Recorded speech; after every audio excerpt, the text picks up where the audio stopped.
Intelligence. Oh, where's Tulsi? She's like hotter than everybody. She's the hottest one in the room right now because she found out with certainty. I think we knew it before, in all fairness, Tulsi, but now you have certainty. She has all the documents. She has everything that you need. And she found out that Barack Hussein Obama led a group of people and they cheated in the elections, and they cheated without question. It's not even a quote. Would you say there's even a little question there, Tulsi? She says no. And you found things that nobody thought we'd ever find. And very happy and very honored to have you with us. She's right now, by far, Speaker, she's hotter than you right now, Speaker. She's the hottest person in the room right now, Speaker. So, Tulsi, great job. And I know you have a lot more coming. She told me you've seen nothing yet. The report goes into great detail about the information that Russia and Putin had on Hillary Clinton, which included possible criminal acts like secret meetings with multiple named U.S. religious organizations in which State Department officials offered, in exchange for supporting Secretary Clinton's campaign for the presidency, significant increases in financing from the State Department. They also had documents that showed the patronage of the State Department to State Department employees who would go and support Hillary Clinton's presidential campaign. There were high-level DNC emails that detailed evidence of Hillary's, quote, psycho-emotional problems, uncontrolled fits of anger, aggression, and cheerfulness. What I don't appreciate is that these are cherry-picked examples, that they are quibbling, angels dancing on the head of a pin when we have volumes of reporting. You're always going to find one report that's different. Okay, whatever. The big message here for Americans, Russia tried to interfere in our election processes with the point of undermining our confidence in our democracy. Thanks so much for joining me here at Courageous Media. This is the story that just keeps on giving. Tulsi Gabbard is a rock star, and she don't play. And this is absolutely awesome stuff. We've been covering this now for a couple of days, but there's the angle for today. Obama has responded to these allegations. Well, I should say Obama's office has responded.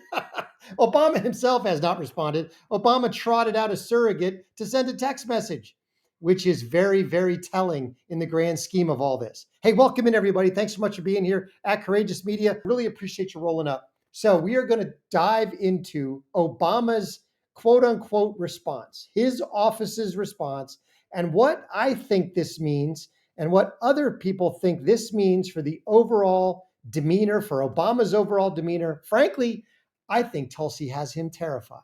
I think she's got him panicked. Now you've also got reports that the Senate or the House, Congress has basically issued subpoenas to both Bill and Hillary to discuss the Epstein affair, and that lawyers were meeting with Ghislaine Maxwell to basically set up her testimony to Congress. This is going to get very, very interesting as this all starts to weave together.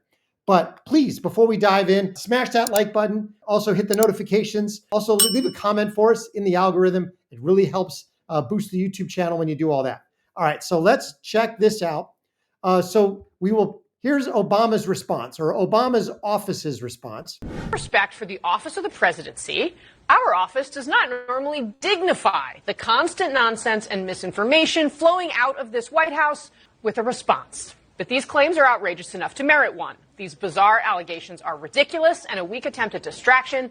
Nothing in the document issued last week undercuts the widely accepted conclusion that Russia worked to influence the 2016 presidential election, but did not successfully manipulate any votes. These findings were affirmed in a 2020 report by the bipartisan Senate Intelligence Committee, led by then Chairman Marco Rubio. That comes from Patrick Rodenbush in President Obama's office. So you've got basically Obama trots out Patrick Rodenbush. He doesn't do it himself. Obama doesn't get in front of a lectern and say, this is absolute rubbish. No. Obama hides in the shadows. He does not personally answer the allegations, which is very, very telling. So we're going to check out both Steve Bannon talking about Obama's response, and then we're going to directly refute some of the things in this little text message. Check this out from Steve Bannon. This is too historic, too explosive. I'm back with Joe Allen tomorrow. The AI action plans release. We're going to be all over that. But today's a historic day. The president accusing a former commander-in-chief, a former president of high treason. That president having his spokesman respond. So it's game on. I think it's fantastic. Your show, you got it packed. And plus, I think our next guest, I believe, has the most exquisitely timed book, at least this year in all. So basically what he said is they had his office respond. This is what you call the old Potomac two-step, one aspect of it. So what they do is when there is real blood in the water, when there is real fire to that smoke, they will have their office respond so that sometime in the future, if need be, they can say, oh, my office responded prematurely to that. That was a premature response from my office. They have got serious problems because Tulsi's got them dead to rights, changing the ICA. Tulsi's got them in the meeting with meeting minutes saying, no, we don't like this ICA. I want a different ICA. And then the fact that Brennan and Clapper and Comey ran around with the Clinton campaign to manufacture evidence for the new ICA and that everybody was in on it. It was not a mistake.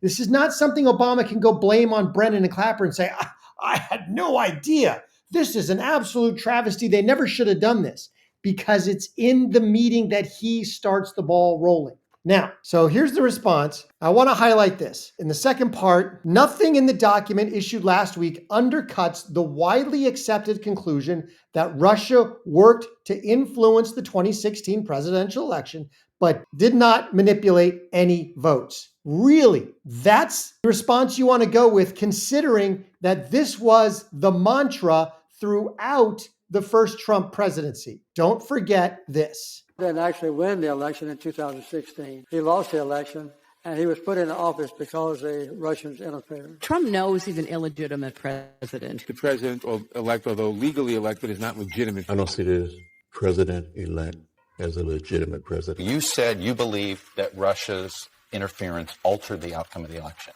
I do. We have a president who, if in fact it is proven, has been assisted by the Russians and may in fact not be a legitimate president. The one thing that Trump is fearful of when it comes to his being president is that finally we will see how illegitimate his victory actually was. I have an objection. I object to the 15 votes from the state of North Carolina. I object because people are horrified. He's an illegitimate president. Do you believe Trump is a legitimate president? What I believe is that there's no question that the outcome of this election was affected by the Russian interference. There absolutely is a cloud of illegitimacy. So that legitimacy is in question, yes. So that was a very tainted election. So that was all of their surrogates in the media, not talking about, as he tried to say, as he tried to lie in this ridiculous response, the generally accepted conclusion that they worked to influence the election but did not manipulate any votes. We just had 2 minutes of what could have been 30 minutes of Trump's illegitimate, Trump's illegitimate, Trump's illegitimate, Trump stole the election, Putin stole the election, Russia stole the election. All of that nonsense. This idea of a widely accepted conclusion is absolutely not true. They played, they parlayed, they built their entire opposition to Trump's presidency on the fact that he was illegitimate, that Russia interfered, that Russia hacked, that if it were not for Russia, Hillary would be president. Don't ever forget that. And so now we've got all this nonsense, but Tulsi still ain't playing. So Tulsi rolled out to the news scene following the Obama office response. Check this out. We will be releasing further documents tomorrow that will refute that statement. And I would go back and point to, and we will be pulling a whole host of statements that were made by the Obama administration, by Hillary Clinton, by senior Democrat officials, by their friends in the media that state over and over again after this January 2017 manufactured intelligence document was created that repeat the narrative. And I'm looking at my notes here. New York Times says Russian hackers acted to aid Trump in the election.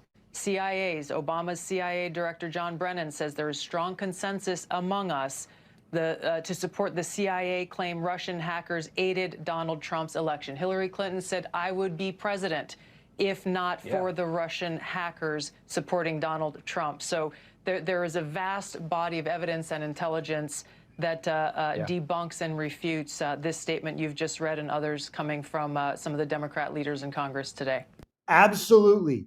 Their own surrogates in their administration that they controlled, and the media, which they could try to say they didn't, but they absolutely controlled, were out there trumpeting the Trump is illegitimate, Russia hacked the election nonsense. This was all part of the ploy. It was all part of the coup. All right, we got one more longer clip from Tulsi as she continues to respond to this Obama nonsense as they continue to drop bombshell after bombshell, showing just how deep Obama and his administration and the Democrats were in staging a soft coup against the president of the United States and trying to make it an actual real coup. Here we go. National Intelligence, Tulsi Gabbard.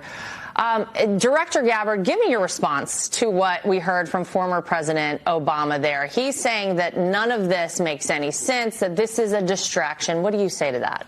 It's the art of deflection coming from former President Obama, as well as his friends who are still in Congress today, and Senator Warner and Congressman Jim Himes, really all basically saying that exact same statement, which doesn't actually address the issue that was revealed in great detail in the over 100 documents that we released last week, and the documents that we will be releasing later this week that point to the undeniable fact that you laid out in your introduction to this segment, is that the intelligence community had one assessment, that Russia did not have the intent or capability to try to impact the outcome of the U.S. election leading up to Election Day. The same assessment was made after Donald Trump was elected by the American people as president in 2016, defeating Hillary Clinton. And it wasn't until after that pulled President's Daily Brief document that you referenced that the Principals Committee was called in the National Security Council, and President Obama then directed Obama's DNI James Clapper to lead the effort to create this new intelligence community assessment that detailed not if, but how Moscow attempted to influence the outcome of the U.S. election. So this is the thing that I think people should pay attention to, is neither the message from President Obama's office, neither the statements coming from Democrats in Congress today and their friends in the propaganda media. None of them are addressing this fact that there was a shift, a 180-degree shift from the intelligence community's assessment leading up to the election to the one that President Obama directed be produced after Donald Trump won the election, that completely contradicted those assessments that had come previously. The second thing I want to address that's very important. That's absolutely true. Realize that the ICAs were all consistent leading up to the election and through November. It wasn't until December that Obama and Clinton realized they needed to do something different, because they were spying on Trump's campaign in the middle of all this. And they also needed to try to shield Hillary from prosecution for her email server, which Trump had promised in the run-up. So they came up with this, and they shifted the ICA, and that ICA was shifted in the meeting in the Oval Office in which Obama said, no, I want a new ICA. I want a new directive. Russia did interfere in the election. So this all starts from the top. It's all manipulated and it's all false, and that's verifiable. Laura, is that you in the clip that you played, you saw John Brennan, James Clapper, James Comey stated with high confidence this January intelligence community assessment that they drafted at the direction of President Obama. The fact is that they used already discredited information like the Steele dossier. They knew it was discredited at that time, yet they used it as a source for this document that they claim to have high confidence in. They used intelligence that some of these intelligence community professionals rejected previously because of the lack of credibility and the lack of the ability to vet with any kind of confidence whether or not that information or intelligence was accurate and could be used for an assessment. There's a long laundry list of facts and intelligence reporting that directly contradict the statement coming from President Obama's office and those who are trying to deflect away from what actually happened, which was after Donald Trump was elected.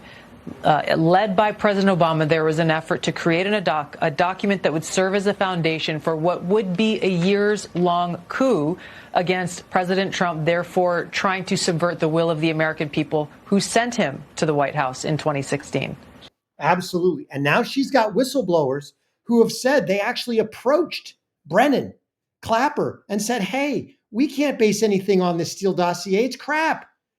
We know it's false. We know it's garbage. We can't do this.